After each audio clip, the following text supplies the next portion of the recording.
I'd like to call this meeting of the Mancus School Board to order for our April 20th, 2026 meeting. Can we have roll call, please?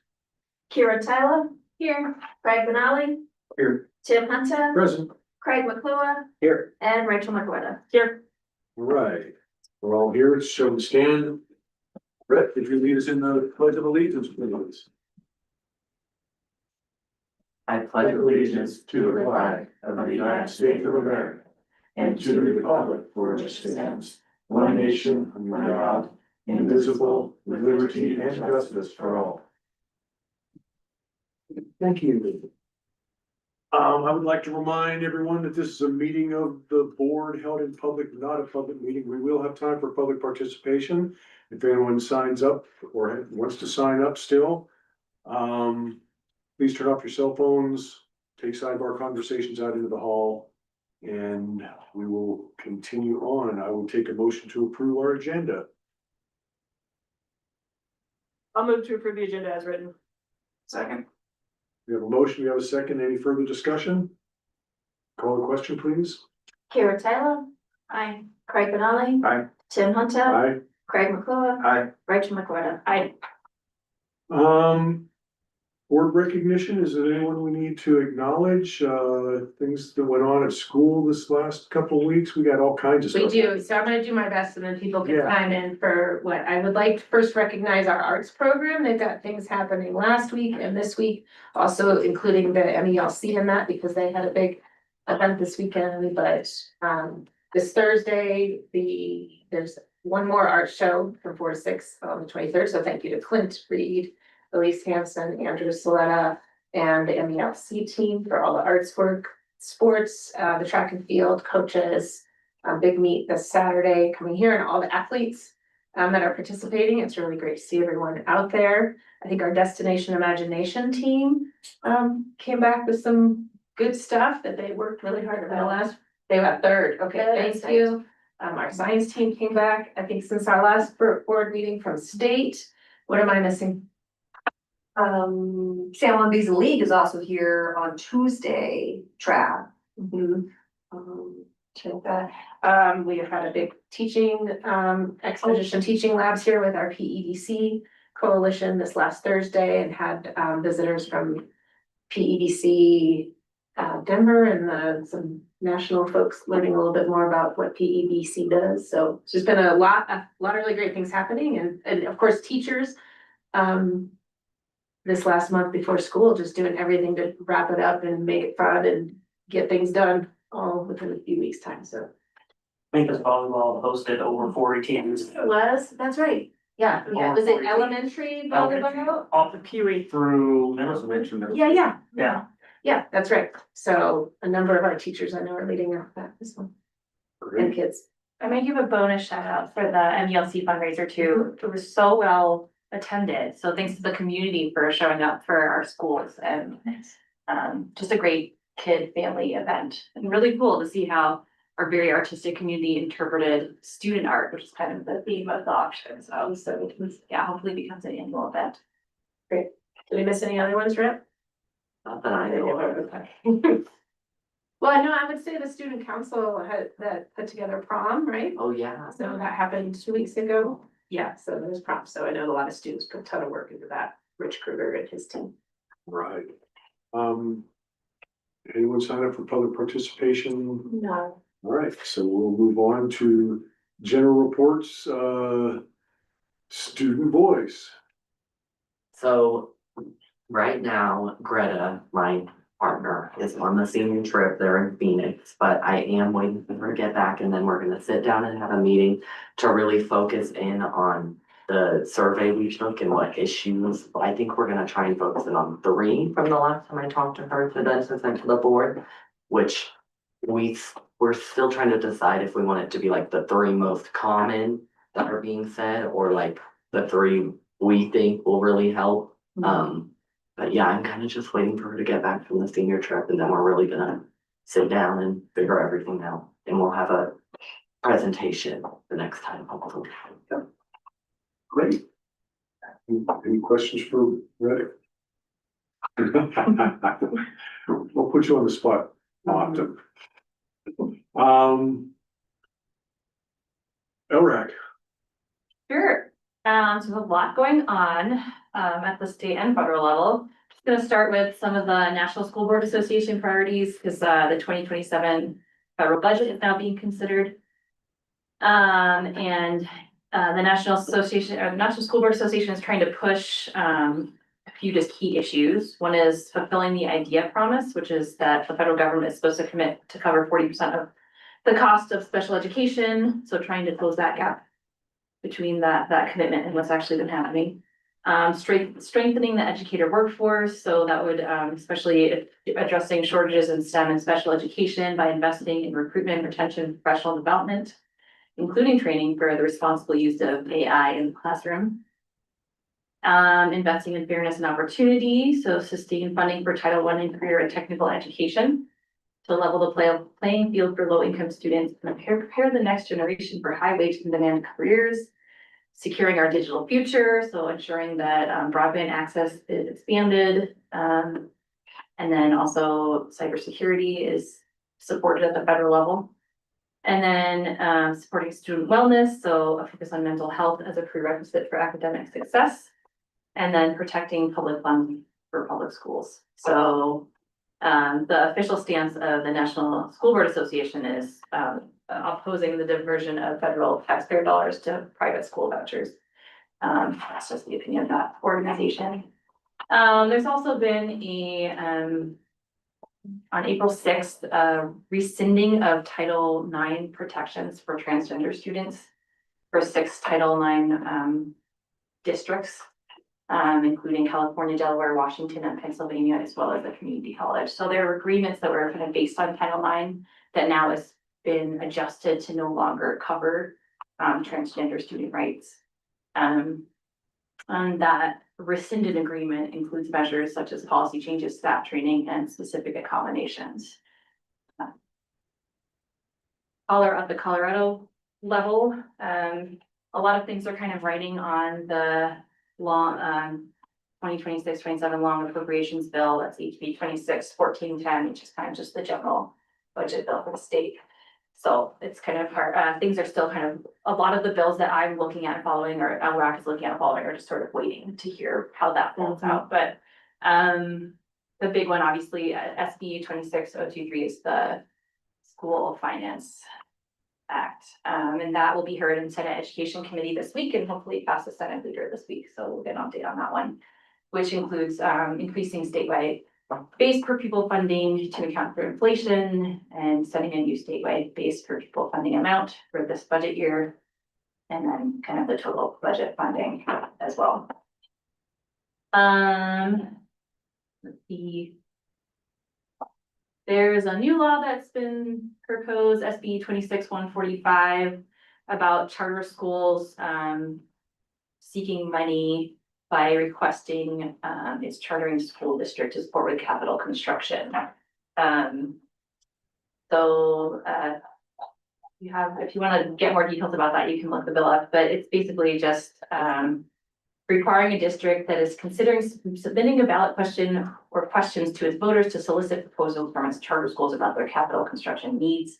And requires the district's board to notify the charter schools regarding whether to include the charter school's capital construction needs in the district's ballot question. Currently, LRAC voted a position of amend to get more information about what that would look like. it's a confusing bill. It is a confusing bill. Yeah, It could infringe on capital expenditures for school districts in various ways. yeah, I think that part of the concern is some clarity. And then SB 26068, modified administration of education assessments. We talked about this one before, but right now that was one of the bills that's kind of waiting for the state budget to go through, and then also needing to find, the bill sponsors are needing to find money to fund it. That's basically where it's at. So it's sort of in a filling pattern on that. SB 26-139, the Better Act, Building Excellent Teacher and Employee Residences is now. It's currently been postponed in the Senate Education Committee, but I think it's probably waiting for some more budget information before that one moves forward. So that's all I've got for you guys. Okay, any questions? There's lots of stuff happening at the legislature on a lot of ends. Education is one that could be significantly hit by the budget that's going on right now. So we should kind of keep on top of that. Keep y'all posted. All right, BOCES. BOCES, kind of the big thing is that we got the AU determination letter, and our BOCES meets the requirements. They have. For the last several years, they're at 81.6%, you have to be over 73%, so. Basically when it comes to special education, nobody gets a perfect score on that one, there's always something, so, that's what that one is. And then, the big thing is, finance and budgeting, and we've been talking a lot about the local assessment. You can chime in on this one, Audrey, but the superintendent advisory committee, which is the SAC for the BOCES, came with a recommendation to only do an increase of the 2.3, which is kind of the state standard increase, for the local assessment, and not anything more than that, and not to kind of redo the 30% and then basically the October numbers. And so that could, it could make our BOCES programming a little bit different, but right now the budget that they presented, everything's okay. So unless Yeah, I numbers can- really change. Yeah, I can speak to it a little bit. Right now, we're all building our budgets on that really low number that the state has put out for districts to plan on, which is just that 2.3% increase. That's kind of that we're not anticipating anymore. And so that our group really asked BOCES to be basing their numbers on the same numbers that we're working on this year. And we have a lot of models that might help bring some equitability to the different, just look, the local, Pagosa versus Cortez, and how those numbers come up, but because it's kind of a tight year, I think that was the final recommendation. To just, we can start with that, and if BOCES needs to come back to the superintendent's council and say, well, we need this, then we can talk about that separate of the increase. Yeah, for specific programming and for different things. So yeah, so we're all working on the same numbers, really. So it's been a very collaborative process with our superintendent's group and Royce, the executive director. And the last thing is that we're still looking at new and different softwares for the finance committee. So they're hoping to roll that, because right now they're just using QuickBooks. And so they have to, and you're gonna love this, they have to just kind of change all their chart of accounts, and then they can't upload anything to the state because QuickBooks doesn't work that way. So Sky has to basically do everything 2 or 3 times. So by looking at a software that should streamline kind of all of the finance stuff. So it'll be a whole lot easier, but the implementation will be not until next, so the 26-27 year to start that. So it gives us about a year to find the right one and to get everything ready. And then, as you all know, we can't just plug that one in. It's got to start when the fiscal year starts, so.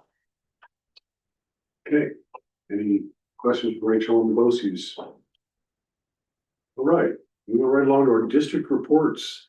Should we get into the mathematics curriculum? Where would you like me to? It's good right there. You're fine, but just to preface it, we're looking at putting in a new math curriculum. And it's been being reviewed for what, almost 6 months now? Yes. And we'll get an overview of it.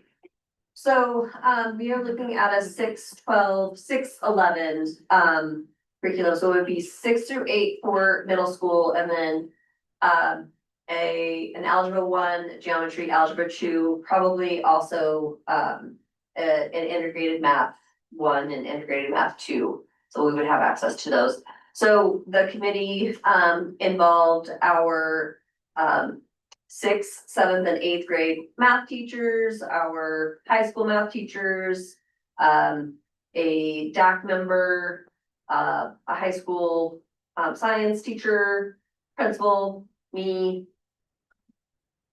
Some of those people were principal, or some of those people were parents, and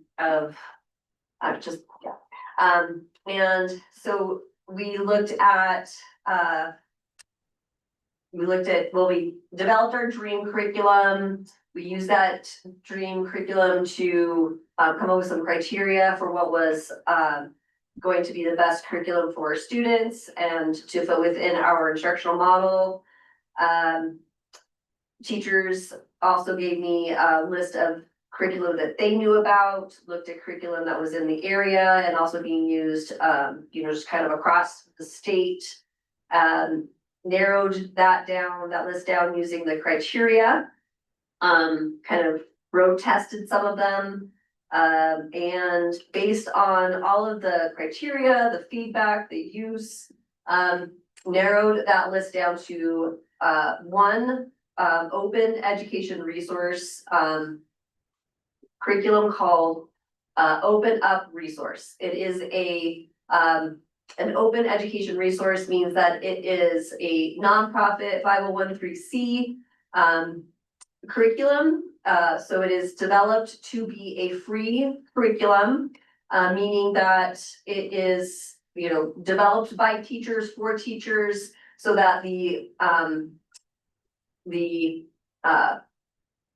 budget can be put into professional development to support teachers so that in return, teachers can support their students in the classroom. Yeah. What else? Yeah, I just add that it's top rated by Ed Reports, which is the kind of leading organization that does research on curriculum across the country. It has hundreds across the board, across all their three gateways. Used regionally, statewide, and nationally, be a great resource, and we're really looking forward to being aligned. Yeah. 6-12. Yes. So it will provide our teachers with an aligned scope and sequence. It has a really nice, I'm saying some of the things that I didn't get to say to you guys earlier, it has a really nice dependency model. So it'll tell you like, here's all of the units that can connect to other units within a year, but also connect to other units within across years. So like if this unit isn't taught, what skills are they gonna be missing? So that if this unit gets taught in this year, what are you gonna have to teach?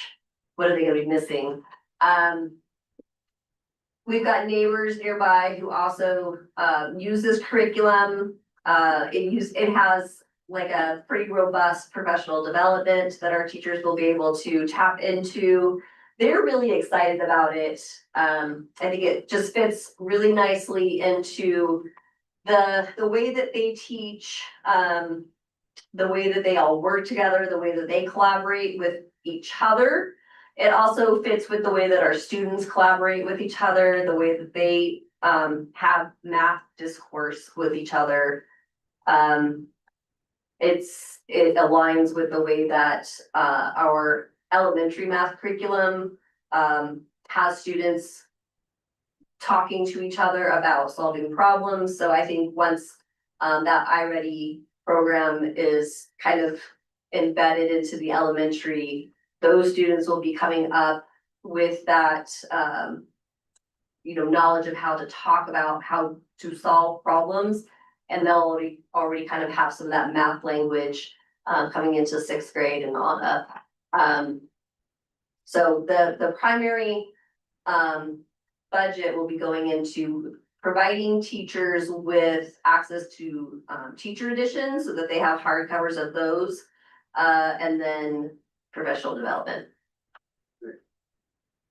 And we got a much longer presentation earlier during our work session, and I'm assuming that presentation is available on our website. So if the public wants to get into depth on what this curriculum is all about and the details of how it was put together and what the committee went through, that is available. And one of the things I wanna mention, that I mentioned to you guys earlier in that presentation is that sometimes when people hear the word free, they hear cheap. And I wanna, reiterate something in public to alleviate people's fears. This is not a cheap curriculum in the sense that although it is free, it is a, quality resource that is used in lots of different places. It is used, it is free access, but it is a very quality program. I'd also like to add that free, it doesn't actually mean it's free to us, like the curriculum is free, but to make it effective, the professional development, Absolutely, onboarding, and precisely. materials, there's a real cost. It's not a Precisely. crazy cost, but it's a cost. Yes. And then just one thing popped out that maybe I missed in the first presentation, that it says 6 to 11. What Well, happens at 12? at 12, we start doing concurrent enrollment, which are, things that are offered through PCC. So those resources are offered by PCC. Okay, Pre-calc, yeah, calculus. that's exactly what it is. Yeah, and that this math curriculum readies students for any math pathway, should they go into the trades or high level mathematics at the college level. And concurrent enrollment is a better plan for our students because of the college credit than keeping them here. They get Okay. high school credit and college credit. Okay. Yeah, so it's 6, 7, 8. Algebra 1, geometry, algebra 2. So that's 9, 10, 11. And then we also could do integrated math 1 and integrated math 2, which is like kind of in between algebra 1 and geometry and in between geometry and algebra 2. Yeah, so they start to go on pathways. Yeah. It's the pathway. Okay. Wow, yeah, that was very good. You guys put a lot of time into it. It's very much appreciated how much effort you put in and the explanations of why and how we're gonna proceed in the future with our math program. Mill levy override.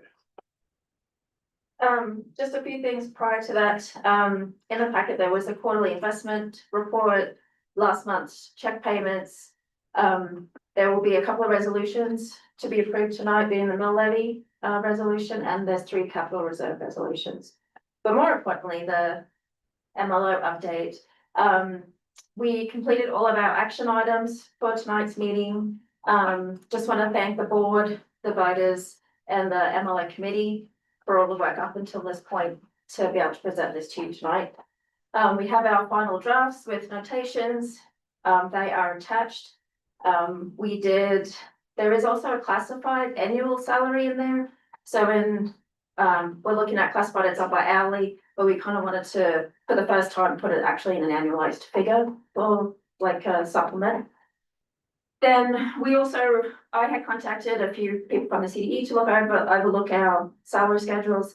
Everything looked good and they didn't see any like glaring errors. And we have that resolution drafted for the use of the funds going forward.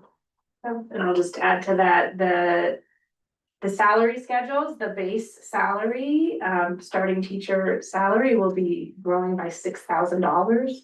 And salaries across the board all were impacted at an equitable rate. We really worked hard to get things to market average. We were falling way behind, so it's a huge celebration that most all positions are at or above market average, and with a few just slightly below market average. And so just a huge thank you to the voters who passed this ballot issue. It's in perpetuity, meaning that we continue to support the salaries of staff for years to come. So just want to say it's a really exciting night to put this out for approval. It's a long time coming. I think the board last year at this time put it out as a resolution to seek the support of the community. So And the community came through, you know. And I'm grateful we have a community that recognizes the impact that teachers have on our kids and the importance of keeping good teachers in our district. And, you know, the passing of this mill levy significantly increased the ability of our school district to retain and recruit teachers and staff, and quality teachers.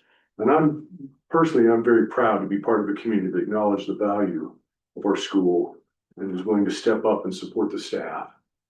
I think it says something about our community And then the committee that put all this together to make this equitable across all of our staff, put in a huge amount of work. And if anybody from the public is interested in what all was involved with that, there is a lot of detail on the school website. You can follow through as exactly what went in to coming up with this policy procedure.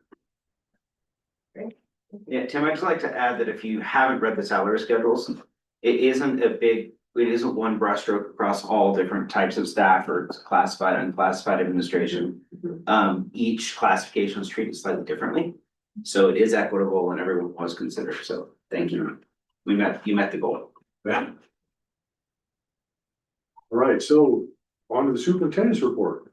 Yeah, a few things. I mean, I think the big, bringing forth the mill levy today, I didn't add it into the report, but excited to bring that out. We, in our accolades, just again, talking about the spring arts events that are underway and celebrating our arts team. Doing that in this Thursday to invite everybody to come out from 4 to 6 p.m. I think it's over in the West Wing for the art show there. These are all under our healthy community goal. I just want to highlight that our district staff continues to come together just about every Friday morning that we have a staff session together, and we're building that idea of crew as we get ready to fully implement a crew model across the schools. So I added a picture there of crew. Were you there that day, Will? The crew day that with crew is the purpose of developing strong relationships and building community across the district. And so this was just a day where by engaging educators in crew, not only are we building our own crew together, staff and educators, but then also getting to see and model what a crew looks like and feels like for staff. So we'll continue to build on that, and starting in August, all students will be a part of a crew. And, you know, for those students in an advisory, it's like an advisory pumped up with a lot of more supports and kind of clear goals and outcomes, and really focused on that community building. Morning meeting will be crew in the elementary, and even preschool has crew. So that's exciting. Just wanted to also celebrate, I think since our last meeting, Julie Porter was hired as our secondary principal.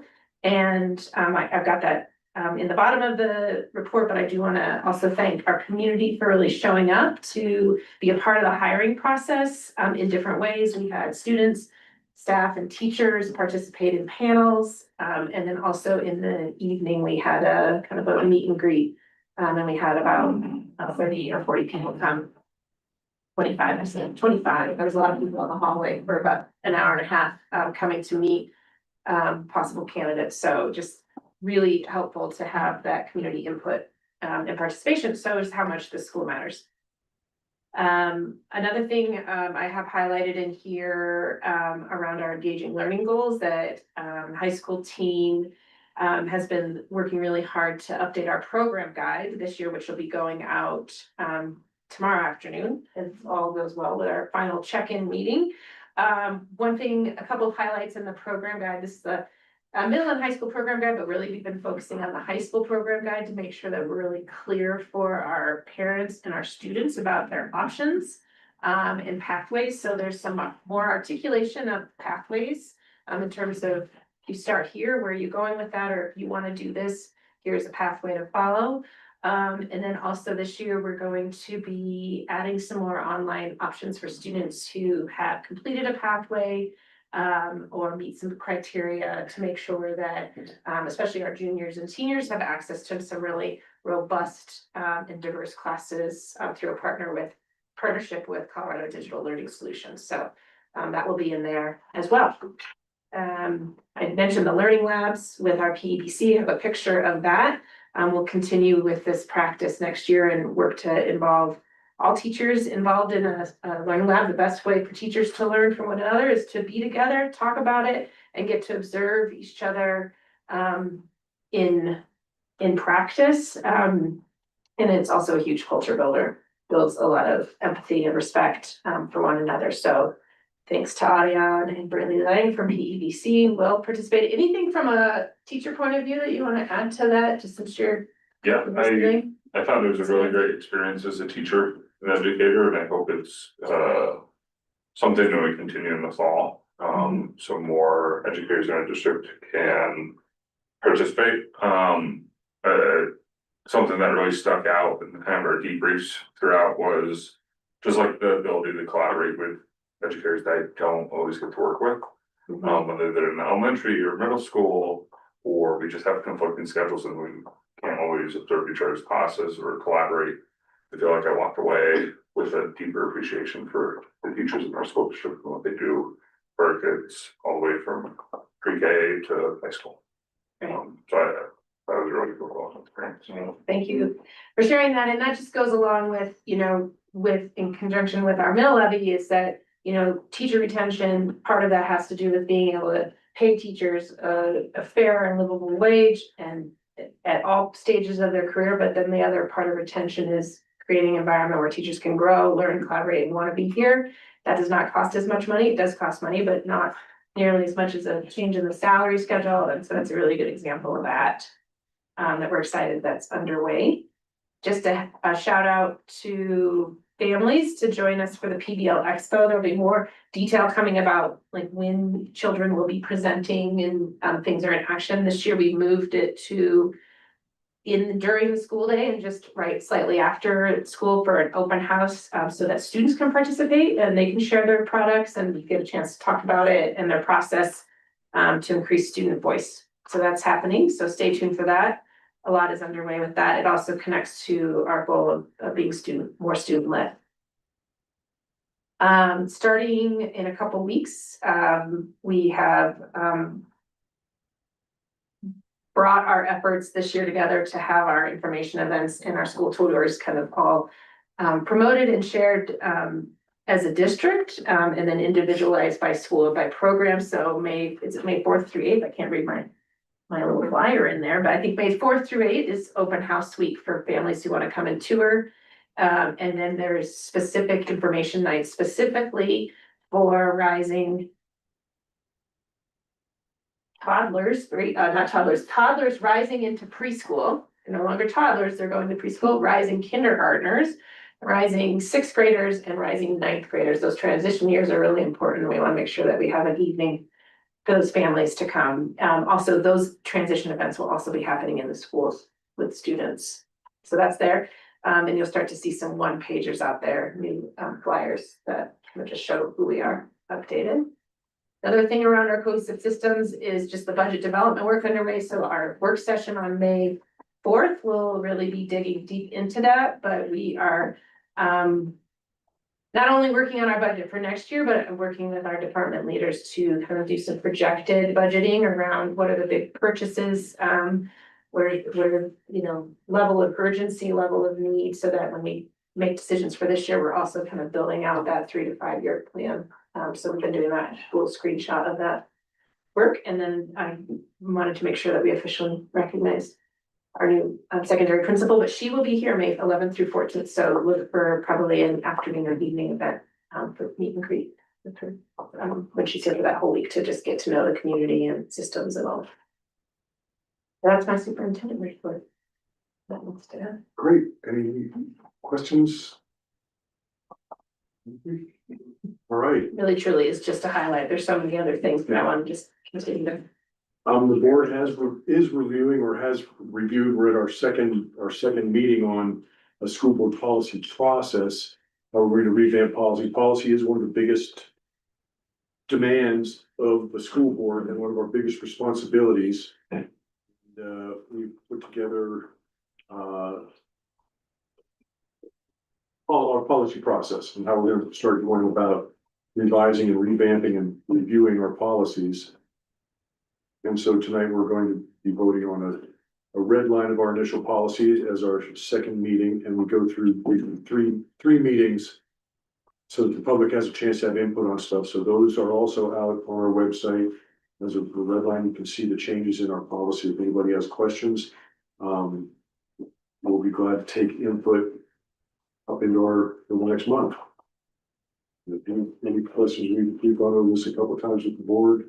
Everybody satisfied with the red lines as they stand for tonight? No, with what's printed and is viewable. Number 3, we just need to change the second. Oh, yes, there was a typo in there. Yep, We need to say that, this third reading, discussion and final vote. Yes. Okay. Well, good deal. We need a motion to adopt that as a second reading. That's in our, Okay. that's in our consent agenda.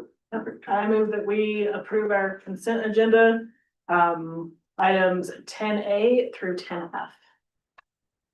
There's a motion. Is there a second? Second. We have a motion and a second. Is there any questions about that? Discussion? Okay, call the question, please. Kira Taylor, Aye.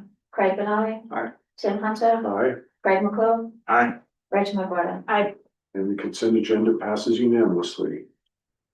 I'm going to read a resolution and we'll take a motion after that. A resolution adopting a plan for the mill levy oversight committee updates and distribution of additional mill levy revenue pursuant to Colorado Revised Statutes 2232 and 108.5. Be it resolved by the Board of Directors of the Manka School District, RE6, Montezuma County, Colorado, as follows. Whereas in the November 4th, 2025 school district election, district voters approved the ballot issue, which is in the resolution. I'm not going to read the whole ballot initiative. Those that voted should have read it. And whereas the Independent Citizen Review Committee referred to in the ballot issue has been established for the purposes of monitoring the district's actions in accordance with the ballot issue and reporting to the community thereon. And whereas the board wishes to institute a procedure for informing the committee of its use of the mill levy override funds collected pursuant to the ballot issue to ensure the regular and sufficient means for the committee to carry out its monitoring function. Now therefore, the board hereby establishes the following procedure. Section 1. Prior to December 15th of each year, the district will confirm the applicable inflation rate adjustment and certify the taxes to be collected on the district's behalf of the Montezuma County Assessor and Board of County Commissioners. Section 2. Every January, the district superintendent and director of finance will schedule a meeting with the committee to apprise the committee of the inflation rate adjustments and the index used to determine such adjustment and to explain the district's plan for distribution of the MLO funds in the second half of the then current fiscal year. The committee members may ask any questions for clarification, request additional information released for the use of the mill levy override funds, and the district superintendent and the director of finance will make all reasonable efforts to provide such additional information. Section 3 will recognize that the committee is an independent body and may fulfill its reporting functions in any manner it sees fit and proper. The board directs that if and when requested by the committee, the district administration will assist the committee by providing a page on the district's website with an appropriate link for the committee's report to the community, and further directs the district administration cooperative with the committee in providing other district communication channels for issuing such report as may be reasonably requested by the committee. And section 4, for unused mill levy override funds remaining at the end of the fiscal year, stipends will be distributed across the staff using a similar distribution percentage established in the initial 2026 distribution. 70% licensed staff, 20% classified staff, 10% administrators and directors. I move that we approve the resolution for the MLO committee and funds. Second. We have a motion and a second. Any further discussion? Call the question, please. Kira Taylor, Aye. Craig Benali. Aye. Tim Hunter, Aye. Greg McClure, Aye. Rachel McGuire. Aye. And the resolution passes unanimously. And again, thank our community for doing this. Yeah. Our teachers and staff And the committee. and the committee for their unending work on this. It was a lot of work. I'm gonna add one more, and Alice for all the work that she put into it and coming to the, she wasn't quite the finance person yet, but she knew she was coming into it and stuff. Yeah, I don't think we could have done it without you and Chrissy, Team effort. All right, I go to the next one. We have a capital reserve resolution for Southwest Water and Property Law. Perfect. I move that we adopt the following resolution according to the Colorado statute 22-45-103.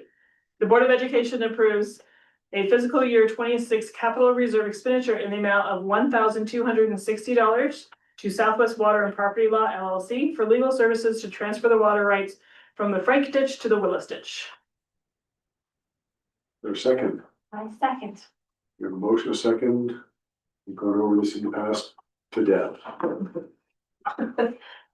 Call the question, please. Kira Taylor, Aye. Craig Benali. Aye. Tim Hunter, Aye, Greg McClure, Aye. Rachel McGuire. and the motion carries unanimously. Capital reserve resolution for the new automobile for the school. Yeah. I move that we adopt the following resolution according to the Colorado statute 22-45-103. The Board of Education approves the fiscal year 26 capital reserve expenditure of $65,833.00 to Moorheart Murphy Regional Auto Center for the purchase of a 2026 Chevy Suburban to add to the district's fleet. I'll second. Motion is second. This is necessary because we lost one of our vehicles last year. Yeah, and it is, Old. it's old, yeah, so this is great, I drove it. Okay. Not you know, I drove it to Cortez one time. Students keep it clean, say. And now we have two Suburbans, which the other vehicle actually wasn't great for transporting students, and so now we are able to better transport students and have multiple vehicles for our smaller groups going around sports and things like that, so. Any further discussion? Call the question, please. Kira Taylor. Aye. Craig Benali. Aye. Jim Hunter. Aye, Craig McClure. Aye. Rachel McWhorter. and the motion carries unanimously. And finally, Yes, in connection with the resolution that Rachel read, I move we adopt the following resolution according to Colorado statute 22-45-103.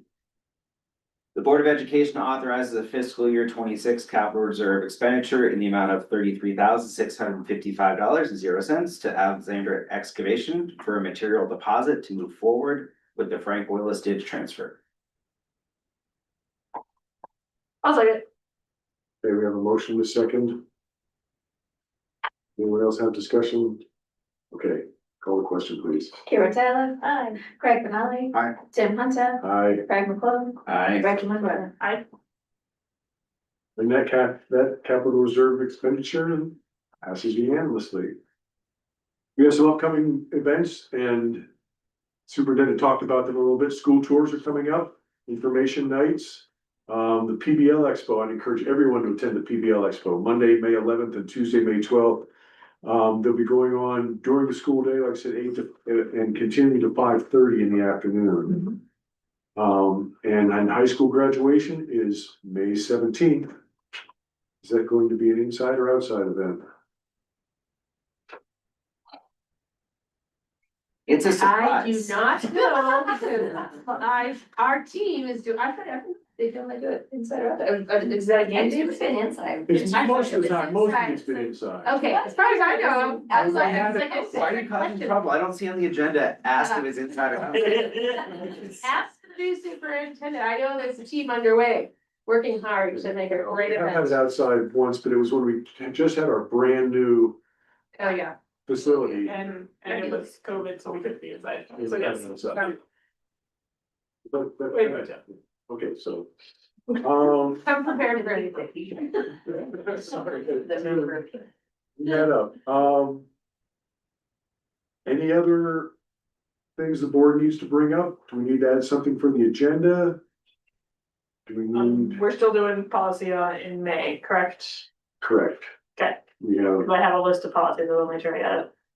Oh, yeah, and then at the May work session, yes, as assigned, we will resend that out. yeah, I will. you were getting your assignments. Got it. Okay, anything else? Debriefing, anyone want to read a couple of the questions for the board? Kira, you're up tonight. I'm always up. No. Is there any follow-up needed by a board member, including any written communications or thank yous? You should probably put something out to the mill levy committee, thanking them for all that work. And probably to the curriculum committee, because they put a lot of work into that too, just as a public recognition for that. Do you like me to draft those? For you? What's that? Would you like me to draft those for you? You bet. There you go. Are we able to communicate and be understood on all topics? Yeah, I think we were pretty clear on most of our topics. We had a lot of detail on the curriculum. We've had over the past several months, a lot on the mill levy, and I think it's real clear.